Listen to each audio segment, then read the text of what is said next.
तर एक कॉलम होतं आणि ते म्हणजे आम्ही मंडल कमिशन त्या ठिकाणी लागू आणि दुर्दैवाने जनता दलाचा पक्ष जो आहे तो त्या मंडल कमिशनवरतीच पडला अशी असणारी परिस्थिती.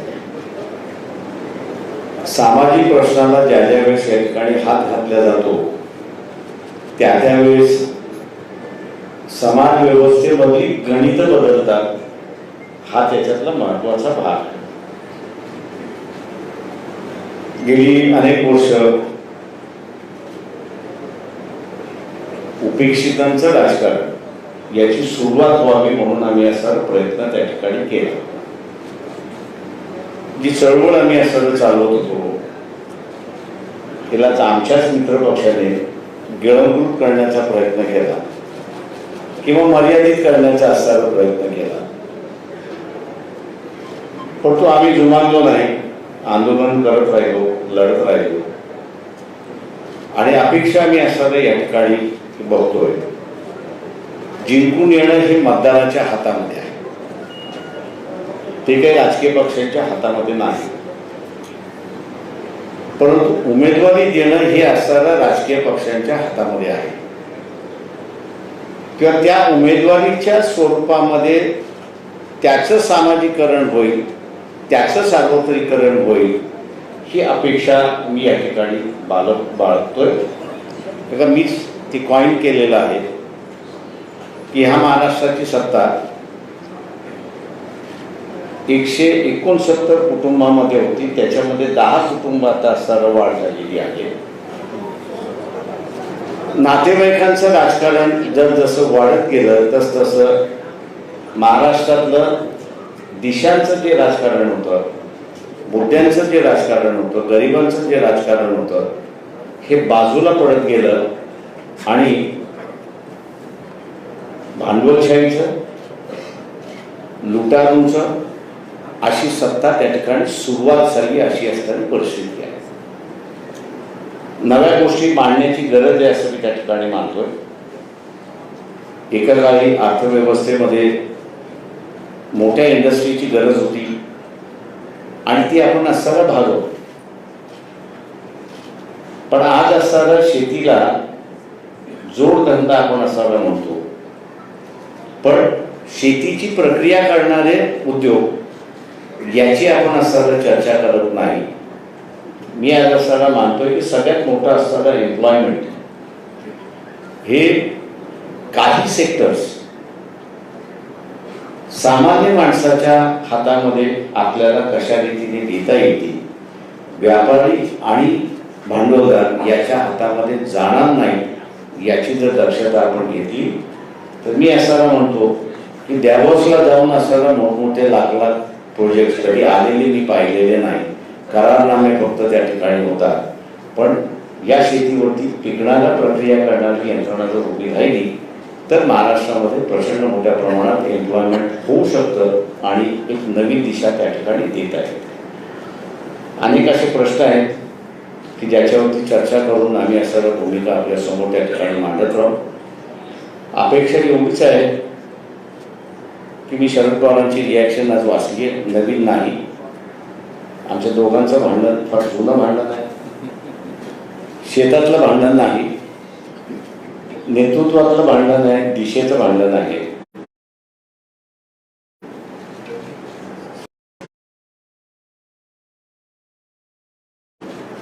आमच्या बरोबर येतील अशी अपेक्षा मी त्या ठिकाणी बाळगतो.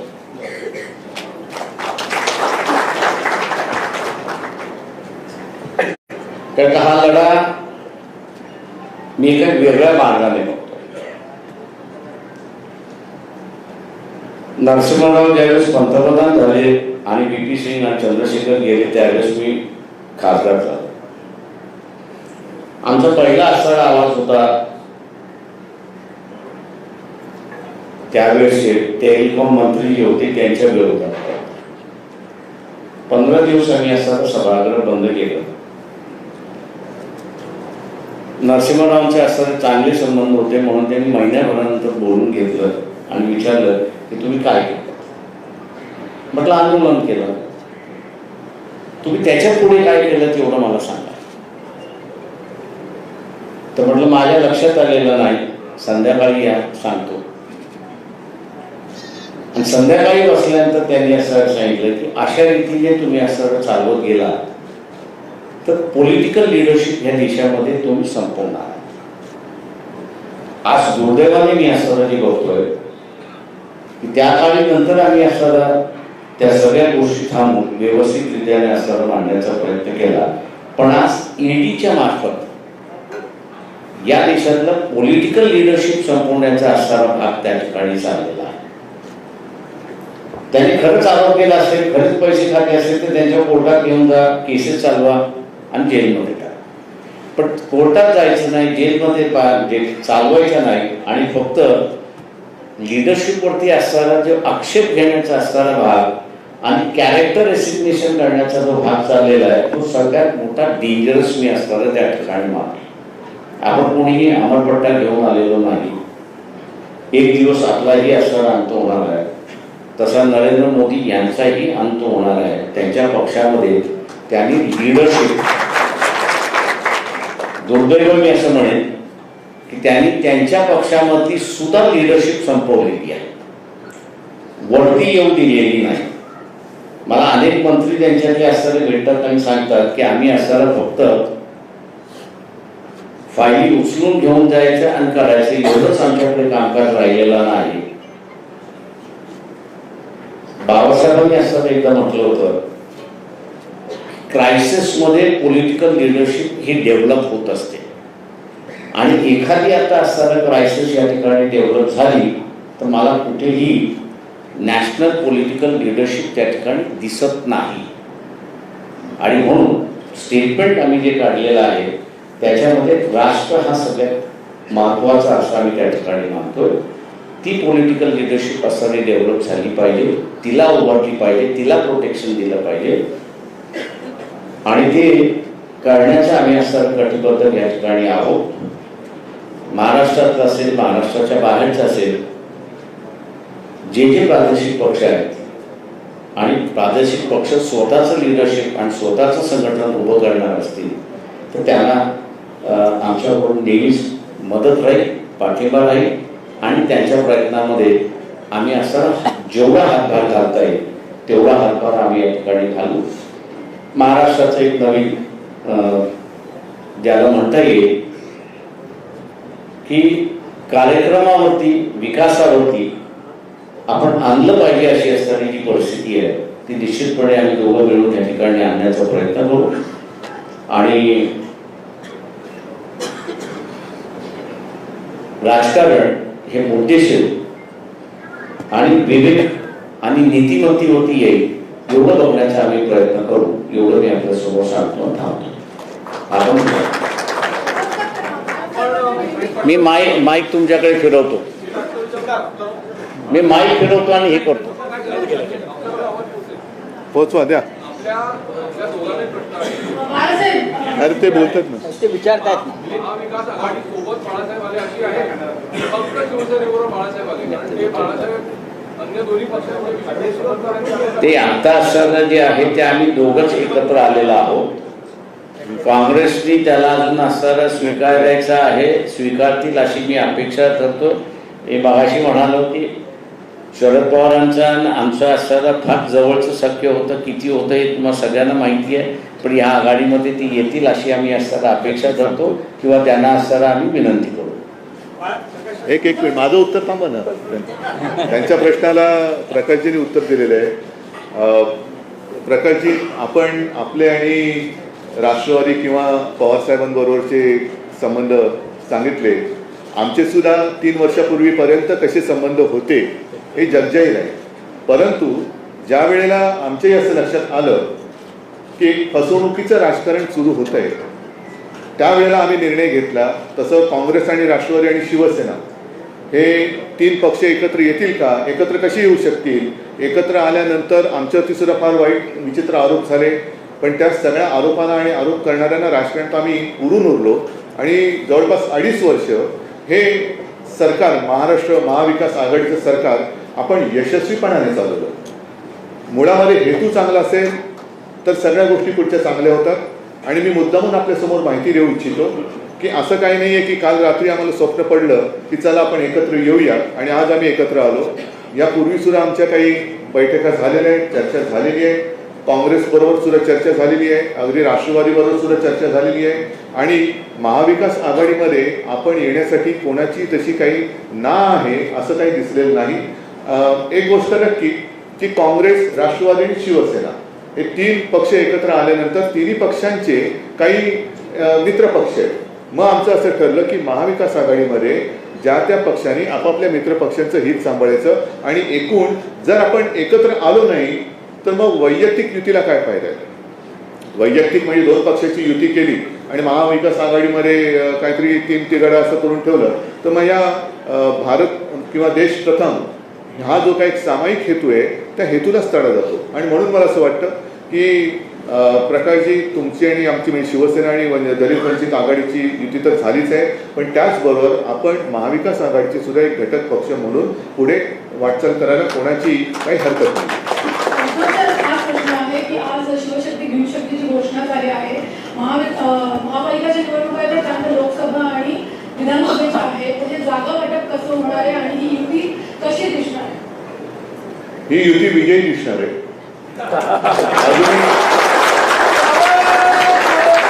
अजूनही निवडणुका जाहीर झालेल्या नाहीत. आम्ही तर सांगतोय पहिल्या दिवसापासून निवडणुका घ्या, हिंमत असेल तर निवडणुका घ्या. हे माझं त्याही वेळेचं आव्हान, जेव्हा आमची युती नव्हती तेव्हापासूनचं आव्हान आज सुद्धा कायम आहे. लवकरात लवकर ह्यांनी निवडणुका घ्याव्याच. मग जागा वाटप काय असेल, कसं काय असेल तो प्रश्न आमचा आहेच. तो विचार केल्याशिवाय का आम्ही एकत्र आलेलो नाही आहोत. पण आज सुद्धा माझं तुमच्या सगळ्यांच्या माध्यमातून ह्या गद्दारांना म्हणा आणि त्यांच्या गद्दारांच्या राजकीय बाब झाल्याला आव्हान आहे की हिंमत असेल तर लवकरात लवकर निवडणुका घ्या. काँग्रेस आणि राष्ट्रवादी सोबत आहे. राष्ट्रवादीविषयी प्रकाश आंबेडकर सांगायचे होते, परंतु काँग्रेसची जी महाराष्ट्राची लिडरशिप आहे त्यांचं असं मत आहे की प्रकाश आंबेडकर यांना सोडलं गेल्याबाबत आमच्याकडे कुठलाही प्रस्ताव आला नाही आणि चर्चाही नाही. मग तुम्ही कसं म्हणतात की तेही आमच्यासोबत आहे? दिसेल ना, आज उद्या मी जे काय बोलले ते खरं आहे का, ते जे काय बोलले ते खरं आहे ते दिसेल. उद्धव सर, अजितदादांनी सांगितलं आहे की जर का शिवसेना आणि वंचित बहुजन आघाडी यांची एकत्र युती होत असेल तर या पुढचं जे काही जागा वाटप असेल ते शिवसेनेच्या म्हणजे महाविकास आघाडीमधला तिसरा पक्ष शिवसेना म्हणून त्यांच्या ज्या काही जागा असतील त्या जागांमधून वंचित बहुजन आघाडीला द्यावे. महाविकास आघाडीमध्ये त्यांना स्थान असेल असं अजितदादांनी म्हटलं. नाही, महाविकास आघाडीमध्ये स्थान असणार. शेवटी अजूनही कोणी कोणत्या जागा लढायच्या हेच मुळामध्ये ठरवण्याची वेळ आलेली आहे, आता गरज आहे. आणि ते ठरवल्यानंतर कोणाच्या वाट्याला कोणत्या जागा, हा जागा ठरल्यानंतर मग कोणी कोणत्या मित्रपक्षाचं कसं हे करायचं. जसं आता विधान परिषदेच्या बाबतीत झालं, केली ना, आम्ही एकमेकाला मदत केली. त्याच्यामध्ये सुद्धा अगदी नागपूरला आम्ही अर्ज भरला होता पण मागे घेतला. नाशिकची जागा ही काँग्रेसला सोडली होती. काँग्रेसच्या उमेदवारांनी काय ते करू नये ते केलं. त्याच्यानंतर मग आम्ही अपक्षाला तिथल्या पाठिंबा महाविकास आघाडीच्या उमेदवार त्या शुभांगीताई पाटील सगळ्यांनी मिळून केलं. अमरावतीची जागा काँग्रेसने जिंकलेली होती ती आम्ही काँग्रेसला सोडली, पण काँग्रेसने आमचा माणूस उमेदवार म्हणून केला, आम्ही काही त्याला म्हटलं नाही. त्याच्यामुळे हे सामंजस्याचं राजकारण आता यापुढे करायचं नसेल तर मग मला असं वाटतं एकत्र येण्याचं नाटक कोणी करू नये. उद्धव साहेब इथे हाँ, ठाकरे परिवार ने कभी भी जात पात की राजनीति नहीं की है. आज इस गठबंधन के दौरान आपने कहा कि आपकी प्राथमिकता राष्ट्र होगी, तो क्या ऐसे में समझा गया कि यहाँ से पॉलिटिकल लाइन आगे गठबंधन में आप जात पात की राजनीति करेंगे या फिर सारी चीजों मेरे पिताजी ने कई बार कहा है कि आमचं हिंदुत्व हे राष्ट्रीयत्व आहे. हे त्यांनी अनेकदा बोललेलं आहे. मैं कोई नई बात नहीं करने जा रहा हूँ. अगर नई बात मैं करता तो बात अलग थी, लेकिन मैंने जो मेरे पिताजी ने कहा है वही बात मैं दोहराता हूँ और उसी राह पर हम चले हैं. और इसके आगे जाकर मैंने कहा कि पिताजी ही क्यों, मेरे जो दादाजी थे और हमारे दोनों के दादाजी, उन्होंने उस वक्त जो हमारे धर्म में बुरी कुछ गलत प्रथाएं थी. हाँ, थोडं हिंदी माझं हा एक आता फायदा होणार आहे मला. गलत प्रथाएं थी, उसका विरोध किया. तो हमेशा देश हित सबके सामने, पहले देश नहीं रहेगा तो हम क्या रहेंगे. आणि हिंदुत्व आमचा श्वास आहे, हिंदुत्व हे राष्ट्रीयत्व आहे, हिंदुत्व म्हणजे काय आहे हे सगळं प्रकाशजींनी ऐकलेलं आहे, वाचलेलं आहे आणि त्यांनी सांगितलेलं आहे की आता जी काही शिवसेना पुढे येते ते आम्हाला मान्य आहे. उद्धवजी, आज युतीची घोषणा होते आहे. यापूर्वी अनेक बैठका झाल्या. या बैठकांमध्ये खास करून मुंबई महानगरपालिकेसंदर्भात जागा वाटपाची काही प्राथमिक चर्चा झालेली आहे का? दोन्ही पक्षाकडनं काही म्हणून मी तुम्हाला काय सांगतो, हे असे सगळे प्रश्न तुम्ही विचारण्यापेक्षा माझं पुन्हा एकदा या सरकारला आव्हान आहे, हिंमत असेल तर निवडणुका घ्या. मग आमच्या युतीचा जागा वाटप काय झालेलं आहे, कसं झालेलं आहे, चर्चा काय झालेली आहे ते तसं करण्यापेक्षा आम्ही लढून जिंकूनच टाकू ना. उद्धवजी, आपण म्हणालात की वंचित बहुजन आघाडी महाविकास आघाडी यावं यासाठी म्हणजे त्याची काही हरकत नाही, पण शरद पवार आणि प्रकाश आंबेडकरांचे जे संबंध पाहतात ते संबंध सुधारावे यासाठी आपण व्यक्तिशः काही नक्कीच करणार ना.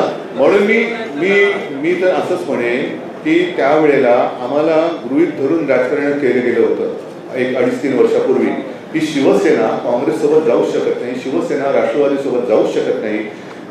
त्या तर वेळेला मला असं सांगण्यात आलं की बघा राष्ट्रवादीबरोबर चाललंय, पवारसाहेबांचं लौकिक तुम्हाला माहिती आहे, कधी पण दगा देतील हे मी जाहीर भाषणात सांगितलेलं आहे. मी त्यांच्याकडे बघत राहिलो आणि माझ्याच लोकांनी दगा दिला. म्हणजे एकूण जे राजकारण चाललेलं आहे की आता दुसऱ्याचं घर फोडून स्वतःचं घर सजवणारी अवलाद जी सत्तेवरती येऊ बघते ती दाढून टाकण्याची आज गरज आहे आणि त्याच्यासाठी गरिबांचा आणि सगळ्यांचा जो एक धर्मनिराश झालेला आहे तो दूर करण्याच्या जाऊ. माझा प्रश्न प्रकाश आंबेडकर साहेबांना आहे. आता उद्धव साहेबांनी त्यांच्या हिंदुत्वाबद्दल सांगितलं नाही. आतापर्यंत शिवसेना आणि वंचित बहुजन आघाडी किंवा प्रामुख्याने हिंदुत्वाचा मुद्दा होता. उद्धव साहेबांनी जे हिंदुत्व सांगितलं सर त्याच्यावर तुमचं काय म्हणणं, ते स्वीकार्य असेल का वंचित बहुजन आघाडीला? ते मी मागे त्या दिवशी म्हणालो होतो की प्रबोधनकारांचं जे हिंदुत्व होतं आणि त्यांनी असणारं जे चाललेलं होतं त्याच्यावरती चालण्याचा असणारा बाद शिवसेनेचा असल्यामुळे समाज सुधारण्याची गरज जी होती ती तुम्हाला असणारा काही वेळेस कडवटपणाने घ्यावी लागते आणि ती प्रबोधनकारांनी घेतली. त्याच्यामुळे ती लाईन सुरुवात राहील असं मी अगोदरच आम्ही ठरवलं असल्यामुळे ती लाईन पुढे जाईल आणि हळूहळू आपल्याला दिसण्यात येईल की कशा पद्धतीने जायचं आहे ते. निगेटिव्ह राजकारण जे आहे हिंदुत्वाचं सध्या RSSचं आणि BJPचं द्वेषाचं जे आहे की आम्ही ख्रिश्चनांच्या विरोधात, आम्ही मुसलमानांच्या विरोधात आणि म्हणून सगळ्यांनी एकत्र या असं जे आहे याच्यापेक्षा समाजव्यवस्था एकत्र कशी आली पाहिजे, कुठच्या मुद्द्यांवरती आली पाहिजे, ती कशा पद्धतीने येईल याची असणारी मांडणी आम्मी करत जाणार आहोत. देखा गया है कि जो गठबंधन होते हैं शिवसेना के साथ जो गठबंधन वो हमेशा मातोश्री पर हमने देखे, इस बार आप यहाँ पर आए हैं, क्या इसके पीछे? मैं कई दिनों से यहाँ आना चाहता था लेकिन कोई बुला नहीं रहा था मुझे.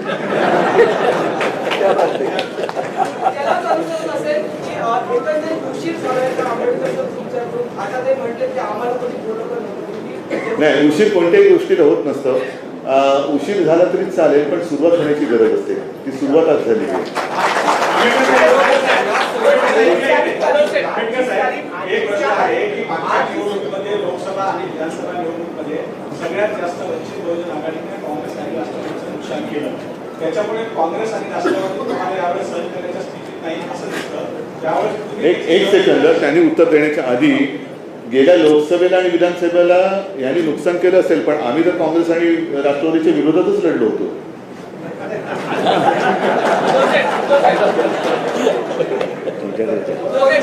आघाडी ही भाजपची बी टीम आहे असं वारंवार बोललं गेलं होतं. शिवसेनेचे काही युती होते की त्यांचे आरोप केले होते. मग आता पुन्हा एकदा शिवसेनेची युती भाजपच्या बी टीम बरोबर झाली असं म्हणायचं का? जिथे भाजप बरोबर आमची युती होते आणि त्यांनी आम्हाला दगाफटका केल्यानंतर मग किती टीम ABCD काय करायचं, म्हणजे आमची एक टीम बरोबरच युती असताना त्यांनी ती युती त्यांच्या स्वार्थापायी मोडली. आणि अत्यंत नेमकेपणाने प्रकाशजींनी सांगितलं की आत्ताचं जे भारतीय जनता पक्षाचं नेतृत्व आहे त्यांनी त्यांच्याच पक्षातल्या नेतृत्वाची एक फळी कापून टाकलेली आहे. म्हणजे नेमकं यांना राजकारणात करायचंय काय, यांना शत्रू नको, विरोधक नको आहेत ठीक आहे, मी समजू शकतो राजकारणामध्ये विरोधक असायला पाहिजे, पण त्यांचा पराभव करणं, पण यांना मित्रही नको, म्हणजे मग नेमकं साधायचं काय? आणि म्हणूनच मला असं वाटतं की हे आता आमचं तुम्ही आम्हाला एका धर्म बिर्म याच्यावरती प्रश्न विचारण्यापेक्षा आज देश कसा वाचवायचा, कारण देशाची वाटचाल ही सरळ सरळ हुकुमशाहीकडे चालल्याचं दिसतंय. आता जी काही एक न्याय व्यवस्था म्हणून शिल्लक राहिलेली आहे त्या न्याय प्रणालीला, न्याय व्यवस्थेला सुद्धा दमदाट्या केल्या जात आहेत. हे कोणत्या लोकशाहीचं द्योतक आहे? म्हणजे तिकडे यांना न्याय संस्था सुद्धा आपल्या बुडाखाली घ्यायचे, इतर संस्थांच्या बुडाखाली पाहिजेत. मग असं सगळं असेल तर देशात लोकशाही कुठे राहिली? मग जी काय आज काल असताना साक्षात्कार झालेलं आहे रिजिजूंना की काय राज्य घटना ही सर्वोच्च आहे, त्या घटनेमध्ये बसतंय का? त्या घटनेत ते बसतंय का? घटनेने प्रत्येकाचे अधिकार हे आखून रेखून दिलेले आहेत. मग तुमच्या अधिकारावरती अतिक्रमण करणं हे कसलं द्योतक आहे? म्हणजेच काय की आम्ही तेवढेच देशाचे तारणहार, आम्ही तेवढेच घटनेचे रक्षक, हा एक सर्वदूर समज करायचा, भ्रम पसरवायचा आणि त्याच्या आडून मला पाहिजे तेच करणार, हे जे काय चाललेलं आहे ना ते मोडून काढण्यासाठी आमची युती आहे. मला असं विचारायचं की आठवले गट भाजपसोबत गेल्यानंतर कोण बोलतोय? अच्छा खाली, हा आम्हाला असं तळागाळातले प्रश्न पाहिजे. मला असं म्हणणं की आठवले गट भाजपसोबत गेल्यानंतर आता कुठेतरी बॅलन्स ऑफ पॉवर मेंटेन करण्यासाठी रिपोर्टिंग क्वेश्चन्स एकत्र आणण्यासाठीची युती असं म्हणायचं. कोणाला प्रश्न आहे? प्रकाश मी आपलं कोणाबरोबर गेलोच नव्हतो, मी आपले एकटंच लढत होतो, त्याच्यामुळे बॅलन्सिंग करण्याचा प्रश्नच राहिला नाही. त्याच्यामुळे आता असताना जो आहे ही पॉलिटिकल युती, सोशल युती असं आपण असं समजलं तर अधिक चांगलं होईल.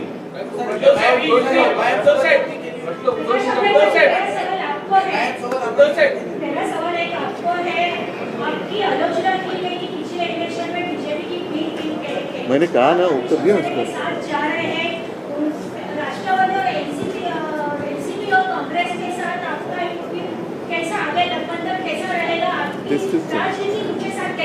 देखिए सवाल जो आपने जो पूछा है वो लोकसभा के वक्त जो है कांग्रेस और एनसीपी दोनों का ये सवाल था कि हम लोग कह रहे थे कि हम उनके साथ आने के लिए तैयार है, और हम लोग की मांग ये थी 12 लोकसभा की सीटें हैं कि जो एनसीपी और कांग्रेस 5 बार हारी हुई है, जो जीती नहीं। हम उनसे ये कह रहे थे कि भाई इन 12 सीटों में से आप हमसे शेयर कर लीजिए। कांग्रेस शेयर करने के लिए तैयार नहीं थी। अब वजह क्या है मैं आज नहीं बताना चाह रहा हूं, लेकिन जब उनको पता चला कि एमआईएम के साथ में हम लोग का जो समझौता था वो उनके लिए दिक्कतें खड़े कर रहा है, तो उन्होंने ही आरोप लगाया, कांग्रेस और एनसीपी ने आरोप लगाया कि हमको जो है वो बीजेपी ने खड़ा किया। सवाल यह है कि उनको जीतना था या हारना था। पिछले लोकसभा के इलेक्शन में हम लोग 65 लाख वोट लिए थे। अगर उसकी जोड़ अगर एनसीपी और कांग्रेस में हो जाती तो शायद मेरे ख्याल से 20-20 सीटें दोनों जीतते, ऐसी एक परिस्थिति है। सवाल यह है कि इसमें अगर कोई तथ्य होता तो लोग हमारे पीछे नहीं होते, लेकिन कांग्रेस की जो रणनीति थी, एनसीपी की जो रणनीति उस वक्त थी, अब मेरे ख्याल से उसको पीछे छोड़ना चाहिए। जो बातें हो गई उसको हम लोग ने भूलना चाहिए, नया रास्ता अपनाना चाहिए। और इसलिए मैं नया रास्ता अपनाने से कह रहा हूँ कि जो डिक्टेटरशिप आ रही है, आज मैं लोगों से कह रहा हूँ कि आज तक राजनीतिक पार्टी और राजनीतिक नेता ही आरोप कर रहे हैं कि डिक्टेटरशिप आ रही है। अब मैं लोगों को डिसाइड करने को कह रहा हूँ कि बीबीसी की जो फिल्म है 2004 की बात है, 2 बार उसके बाद मोदी जी को प्राइम मिनिस्टर लोगों ने बना दिया। मतलब उस इंसिडेंट का लोगों पे कोई असर नहीं हुआ। ये परिस्थिति होने के बावजूद भी आज 2022 में बीबीसी कुछ दिखा रही है तो हम उसको टॉलरेट नहीं कर रहे, हम उसको सहने के लिए तैयार नहीं है। मैं आप लोगों से ये पूछ रहा हूं कि ये जो मानसिकता है कि हम किसी को सहन करने के लिए तैयार नहीं है, क्या ये निर्देश करती या नहीं करती है कि हम लोग डिक्टेटर की ओर बढ़ रहे हैं और एक नया डिक्टेटर इस देश में पैदा हो रहा है? इसका फैसला आम लोगों ने लेना चाहिए और आम लोगों ने अपनी राय बनाना चाहिए। ये अब हम लोग जो लोगों से कह रहे हैं, मैं उम्मीद करता हूं कि आम जनता जो है इस पर सोचेगी और अपने विचार रखेगी। उद्धव साहब, आपसे सवाल ये है कि अभी आपने कहा कि राष्ट्र प्रथम, ये आपका एक नारा है या ये एजेंडा है। हमेशा बीजेपी भी कहते आ रही है कि राष्ट्र प्रथम, तो आपका एजेंडा उनके एजेंडा से अलग कैसे है? जैसे हमारा हिंदुत्व उनके हिंदुत्व से अलग है वैसी है। ही नवीन युती आहे ती महाराष्ट्रातल्या तळागाळात पोहोचवण्यासाठी आपण काही महाराष्ट्रातले धोरणे करणार आहात का?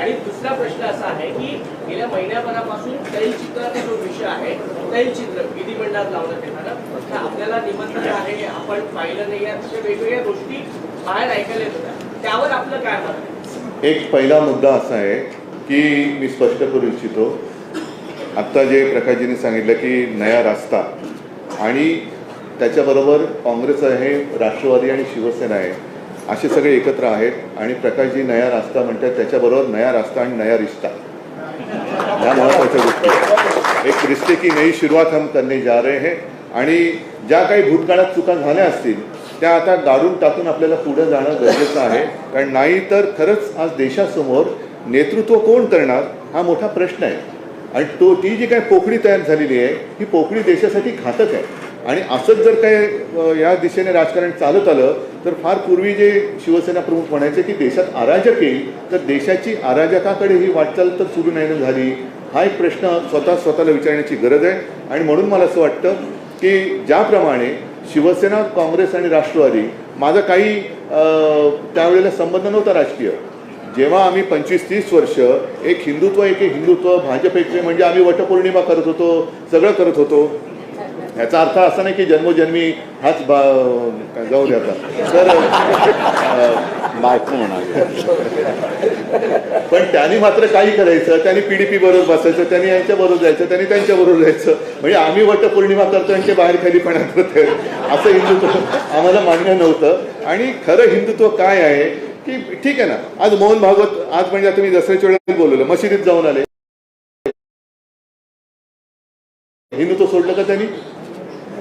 भारतीय जनता पक्षाने PDP बरोबर समझोता केला होता, हिंदुत्व सोडलं का त्यांनी? संघमुक्त भारत म्हणणाऱ्या नितीश कुमार बरोबर त्यांनी आता त्यावेळेचा चाललेला लालू आणि त्यांचा संसार मोडून घुसले होते, हे दुसऱ्याचा संसार मोडून त्याच्याबरोबर साठवलुट करणं हे हिंदुत्व आहे का?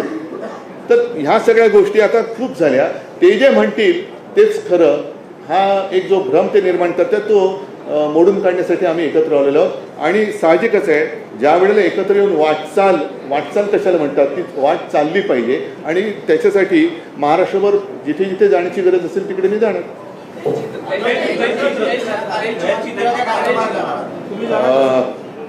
तैलचित्राबद्दल बोलणं कठीण आहे, याचं कारण शेवटी मला असं वाटतं, आज संजय राऊत यांनी सामनाचा अग्रलेख चांगला लिहिलेला आहे, त्याच्यात त्यांनी मंबाजी वगैरे असं ते आता सगळं तुम्हाला माहिती आहे की जी काही घिसाडघाई चाललेली आहे त्याच्यावरती आता थोडंसं मी संध्याकाळी बोललं नाही, आता सगळं बोललं तर संध्याकाळी तुम्ही येणार नाही।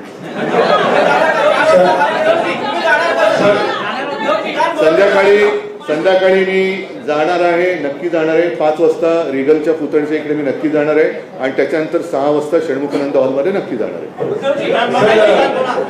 सर, नाशिक पदवीधर मतदारसंघामध्ये वंचित बहुजन आघाडीचे उमेदवार आहेत, तर त्यांच्याबद्दलचं काय स्पष्टीकरण?